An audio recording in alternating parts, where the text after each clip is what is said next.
বঙ্কিমচন্দ্র চট্টোপাধ্যায়ের লেখা আনন্দমঠের প্রথম খণ্ডের ষষ্ঠ এবং সপ্তম পরিচ্ছেদ পড়েছি আগের ভিডিওতে।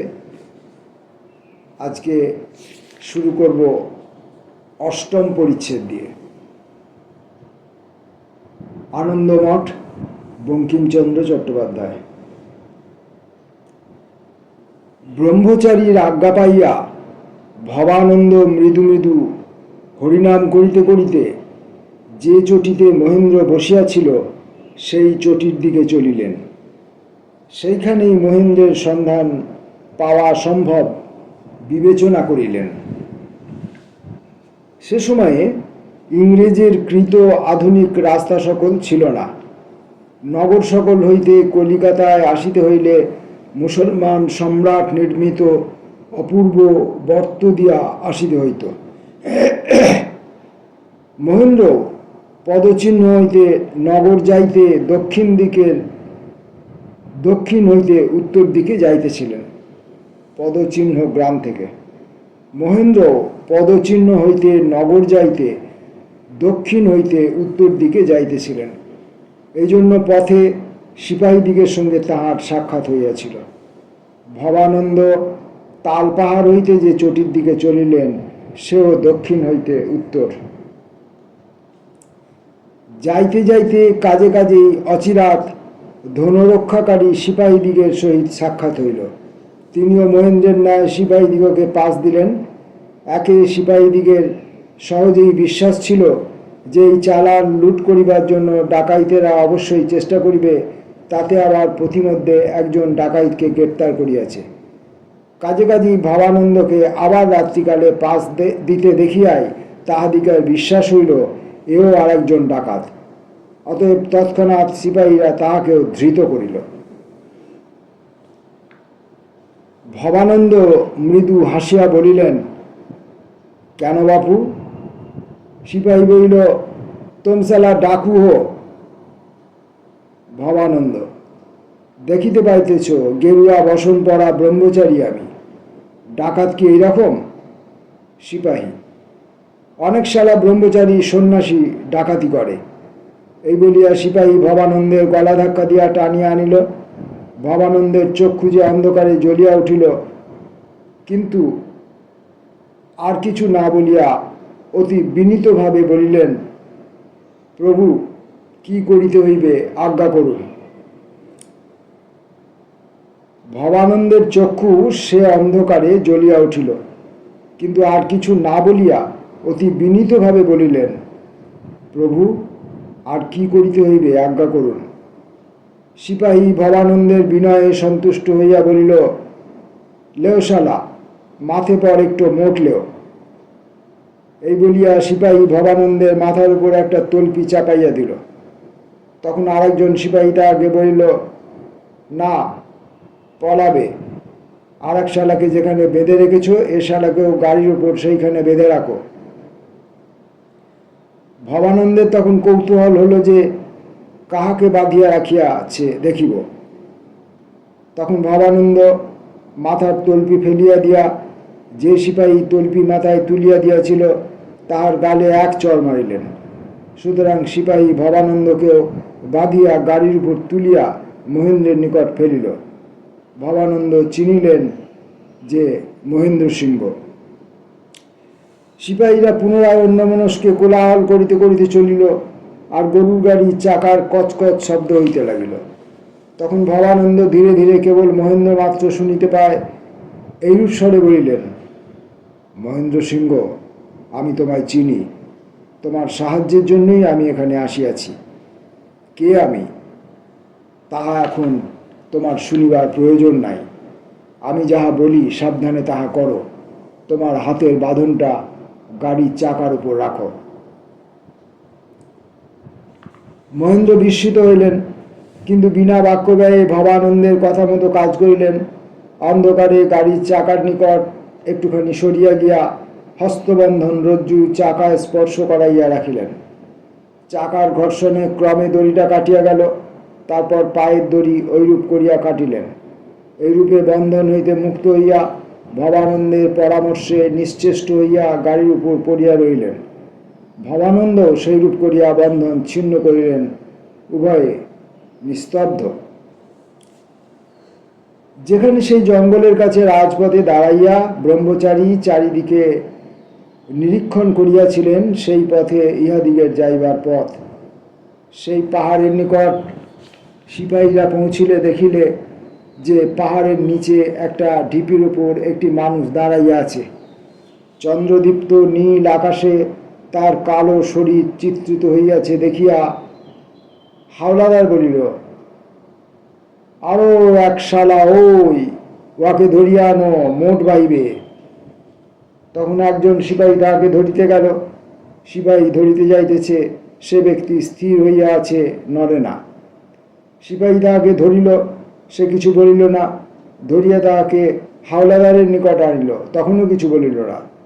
হাওলাদার বলিলেন, উহার মাথায় মোট দাও। সিপাহী তাহার মাথায় মোট দিল, সে মাথায় মোট লইল। তখন হাওলাদার পিছন ফিরিয়া গাড়ির সঙ্গে চলিল। এই সময় হঠাৎ একটি পিস্তলের শব্দ হইল। হাওলাদার মস্তকে বিদ্ধ হইয়া ভূতলে পড়িয়া প্রাণত্যাগ করিল। এই শালা হাওলাদারকে মারা বলিয়া একজন সিপাহী মুঠিয়ার হাত ধরিল। মুঠিয়ার হাতে তখনও পিস্তল। মুঠিয়া মাথার মোট ফেলিয়া দিয়া পিস্তল উল্টাইয়া ধরিয়া সেই সিপাহীর মাথায় মারিল। সিপাহীর মাথা ভাঙিয়া গেল, সে নিরস্ত্র হইল। সেই সময়ে হরি হরি হরি শব্দ করিয়া 200 শস্ত্রধারী লোক আসিয়া সিপাহীদিগকে ঘিরিল।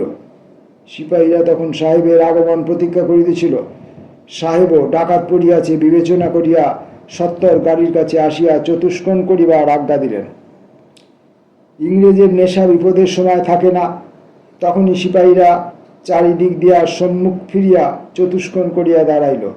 অধ্যক্ষের পুনর্বার আজ্ঞা পাইয়া তাহারা বন্দুক তুলিয়া ধরিল। এমন সময় হঠাৎ সাহেবের কোমর হইতে তাহার অসিকে কাড়িয়া লইল।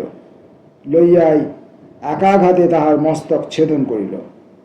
সাহেব ছিন্নশির হইয়া অশ্ব হইতে পড়িয়া গেলে আর তাহার ফায়ারের হুকুম দেয়া হইল না। সকলে দেখিল যে এক ব্যক্তি গাড়ির উপর দাঁড়াইয়া তরবারি হস্তে হরি হরি শব্দ করিতেছে এবং সিপাহী মারো, সিপাহী মারো বলিতেছে। সে ভবানন্দ। সহসা অধ্যক্ষকে ছিন্নশির দেখিয়া এবং রক্ষার জন্য কাহারও নিকট আজ্ঞা না পাইয়া সিপাহীরা কিয়ৎক্ষণ ভীত ও নিশ্চেষ্ট হইল।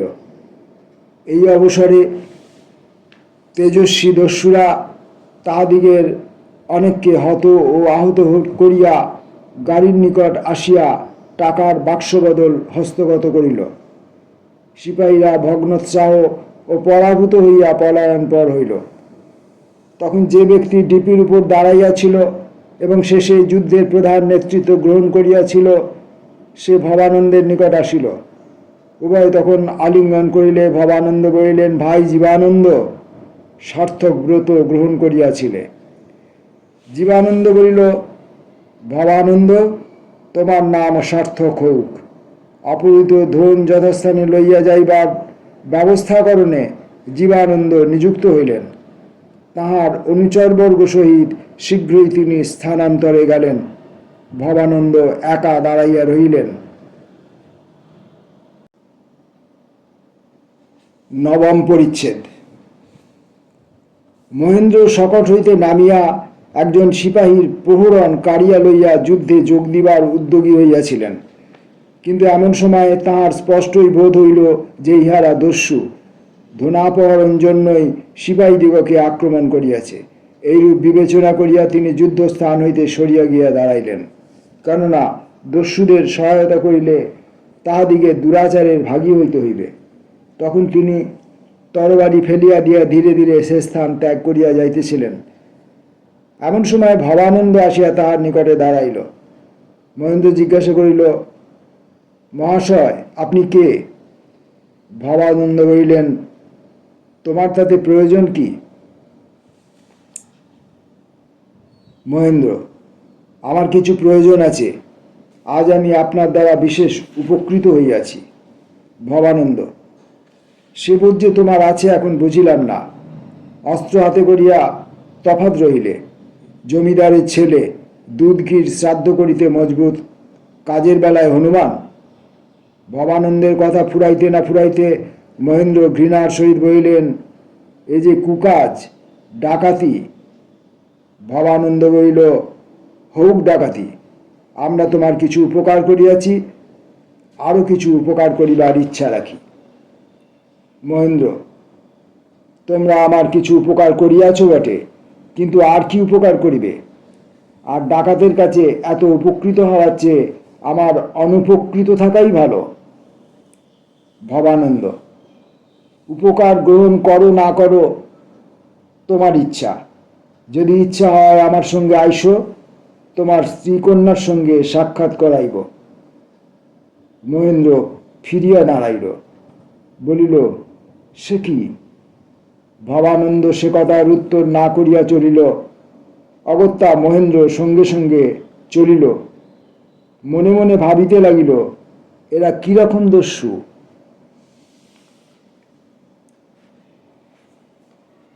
আনন্দমঠের প্রথম খণ্ডের অষ্টম পরিচ্ছেদ এবং নবম পরিচ্ছেদ থেকে আজকে পাঠ করলাম। আমাদের এই পড়াশোনা চলতে থাকবে। আমরা পড়াশোনা করব এবং পুরনো পাঠের যে স্মৃতি যা মুছেই গেছে, সেই মুছে যাওয়া স্মৃতিকে আবার পুনরুদ্ধার করার চেষ্টা করব।